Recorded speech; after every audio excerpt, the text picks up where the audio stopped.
एक तरफ जहां लोग कोरोना जैसी महामारी से जूझ रहे हैं, वह सरकार द्वारा लोगों को ज़रूरी कामों के लिए ही बाहर निकलने का आदेश दिए जा रहे हैं, वहीं दूसरी तरफ कुछ रसूखदार लोग अपने पद और पैसों के दम पर गरीबों पर अत्याचार कर रहे हैं।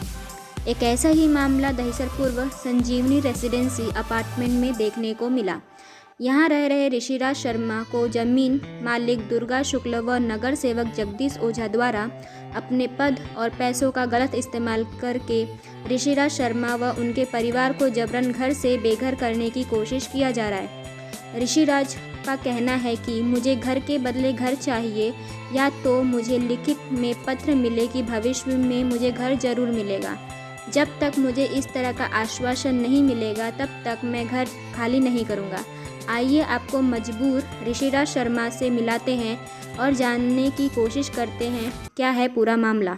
है क्या हो गया है, आपको किस तरह का हैरेसमेंट किया जा रहा है? इस बिल्डिंग के अंदर मेरा पूरा जीवन बीत गया, बचपन से यहीं पर रह रहा हूँ मैं।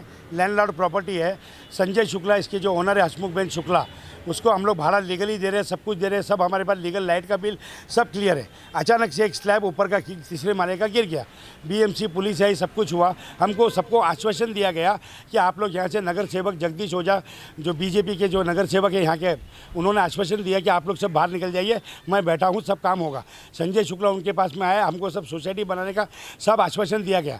फिर उसके बाद में अचानक से सब लोग शिफ्ट हो गए, उनको कुछ भाड़े का भी बातचीत हुआ है, जो अभी तक पैसा नहीं मिला।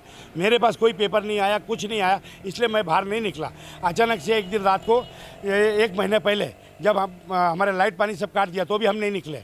उसके बाद में रात को 1:30 बजे 2 बजे के आसपास कोई 2-3 जन आए, हमारे दरवाजे पे गाली गलौज करके हम लोग बाहर नहीं निकले, डर गए ना। हम पुलिस में गए, चुपचाप बैठे रहे। उसके बाद 2 दिन के बाद बीएमसी मिस्टर पवार साहब करके कोई है और जादव, वो आके हमको धमकी देके गए, एरिया सर्टिफिकेट बना के दिया, उसमें सब गलत लिखा हुआ था। हमने करेक्शन के लिए वापस दिया, उसके बाद हमको वो वापस सर्टिफिकेट मिला ही नहीं। उसके बाद में वापस पुलिस आई, दोबारा वापस बोला कि तुम्हारा घर, मेरा घर क्यों तोड़ रहा है, मुझे कुछ कागज पत्रिका, कोई शिफ्टिंग, कुछ पैसा, कुछ तो दो, मैं रोड पे परिवार को लेके इस कोविड में कहाँ जाऊँ। बोलता है वो मेरा काम नहीं है, मेरा काम है तुमको रोड पे बाहर फेंकने का। ये पवार साहब के खुले शब्द है और ये मैं करके रहूँगा। फिर जगदीश ओझा से उनसे बातचीत हुआ, बोला 7 दिन में आपका वकील जो है बिल्डिंग का, हम लोग ने एक वकील अपॉइंट किया है, सोलेक्स करके कोई है, और उसमें भट्ट एडवोकेट कोई है। तो पेपर आज 2 महीने से हमारे पेपर बन रहे, आज तक पेपर ही बन रहे। अभी अचानक से मालूम पड़ा कि पावर ऑफ अटॉर्नी किसी और को दिया जा रहा है, हम लोग को वापस गुमराह किया जा रहा है। तो भी मैं बोला मैं नहीं निकलूँगा, 7 दिन में पेपर आ जाने दो, मैं खुद यहाँ से चला जाऊँगा। कल मैं कोर्ट में जाके क्या बोलूँ जज साहब को कि मैं रोड पर आ गया हूँ, साहब मुझे घर दो, पेपर दिखाओ। पेपर तो नहीं है, तो कौन सा कोर्ट, कौन सा कानून मुझे मेरा घर दे देगा? ये मेरा सवाल यही है। आपको लिखित तौर पे कुछ नहीं दिया जा रहा है कि आपको घर के बदले घर मिलेगा? अभी तक कुछ नहीं है। अभी वापस आज अचानक से पुलिस आ गई 7 दिन का टाइम देने के बाद।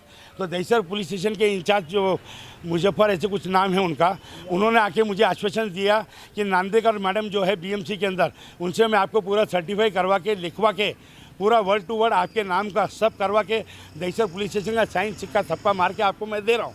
फिर आप चले जाओगे? मेरा यस सर, फिर मैं चले जाऊंगा, लेकिन शिफ्टिंग का पैसा नहीं है, कुछ भी नहीं है, तो भी मैं चले जाऊंगा। कहीं ना कहीं जो छोटा मोटा घर लेके रहेंगे, ये आश्वासन के ऊपर कि भाई बिल्डर आएगा, कुछ होगा, हमको हमारा घर मिलेगा, या घर के बदले हमारा जो पैसा है वो हमको मिलेगा। और ये बाकी के बिल्डिंग लोग, बहुत से लोग तो चले गए, और ये बाकी के लोग इधर खड़े जो सब बेघर हो गए। हम लोग प्रकरण के बारे में बताइए, क्या है प्रकरण? ये ऊपर ये है जो बिल्डिंग है, ये अपना भाड़ोतरी बिल्डिंग है, और यहाँ पे वो लैंडलॉर्ड कभी आता ही नहीं है। और ये ऊपर का 3rd फ्लोर वाला 2nd फ्लोर पे आ गया है, स्लैब गिर गया उनका। उसके बाद बीएमसी, पुलिस, फायर ब्रिगेड वगैरह सब आए, उन लोग ने बुलाया उसको। आपको जबरदस्ती खाली करवा रहे हैं? हमको जबरदस्ती खाली करवा रहे हैं उन लोग। कुछ नहीं लिख के दे रहे हमको, कुछ भी नहीं, पेपर और कुछ दिया ही नहीं हमको। आपने मांग की थी लिखवाने के लिए? हाँ, हमने की थी मांग के, भाई हमारे भाड़ो उसको, मकान मालिक को लाओ, शुक्ला को, उसको लाओ, सब लाओ, हमको कोर्ट का कुछ लेके आओ, कुछ नहीं। और बिना बोले हमारा लाइट पानी सब काट के चले गए वो। आपको किस तरह का हैरेसमेंट किया जा रहा है? वो हमको बार बार आ रहे हैं और बोलते हैं कि घर खाली करो, नहीं तो हम पूरा घर तोड़ेंगे, आपको रोड पे लाके डालेंगे। आपका दरवाजा तोड़ने की कोशिश की गई? हाँ, दरवाजा भी पूरा आज ही तोड़ा, दरवाजा 3 बार। फ्राइडे को, अभी बुधवार को आए थे 25 तारीख को, तो बोले कि हम आपको 1 हफ्ते का टाइम देते हैं। हम बोले हमको पेपर वर्क करके लेके आओ, तो बोले हाँ लेके आते हो। और आज भी बिना पेपर के और सब तोड़ के चले गए। दे रहे थे, कर रहे थे, निकलो तुम, ये कर रहे हो, वो कर रहे हो, गुंडागर्दी कर रहे हो, क्या कर रहे हो, अपने आप को ये समझते हो, ग्रेट समझते हो, सब ये किया और फिर बाद में बीएमसी आई, दूसरे दिन वापस बीएमसी आ गए हमको तोड़ के निकालने के लिए सब। आप बताइए कि बिल्डिंग के बारे में एक स्लैब गिरा था, क्या प्रकरण है वो? अभी तक बिल्डर जो शुक्ला लैंडलॉर्ड है उसको हम लोग ने बोला था कि हमारा बिल्डिंग हम लोग रिपेयरिंग करे, ये करे, तो उसने कभी भी इसके अंदर इन्वॉल्व हुआ नहीं और किसी को करने को भी नहीं दिया। अभी जब ये हादसा हुआ, हादसा होने के बाद उसने, हम लोग जब एफआईआर करने के लिए जा रहे थे तो उसने बोला कि तुम एफआईआर करो मत, हम आपको आपके जगह का एग्रीमेंट बना के देते, कन्वेंस दे देंगे, आप बिल्डर लगे खुद डेवलप करो। 2.5 महीने से वो हम लोग को कोई कागज़ नहीं दे रहा है, कोई जवाब नहीं दे रहा है। सिर्फ सोसाइटी में एक ही आदमी का फ़ोन उठाएगा, उसके अलावा किसी का फ़ोन उठाता नहीं, किसी से बात करता नहीं, और डायरेक्ट जगदीश ओझा का और उनका जो बातचीत होता है उसके अलावा हम लोग को कोई कुछ मालूम नहीं है। वो बोला कि हम आपको कन्वेंस दे देंगे, अभी तक 2.5 महीना हो गया, हम लोग को कोई कन्वेंस दिया नहीं।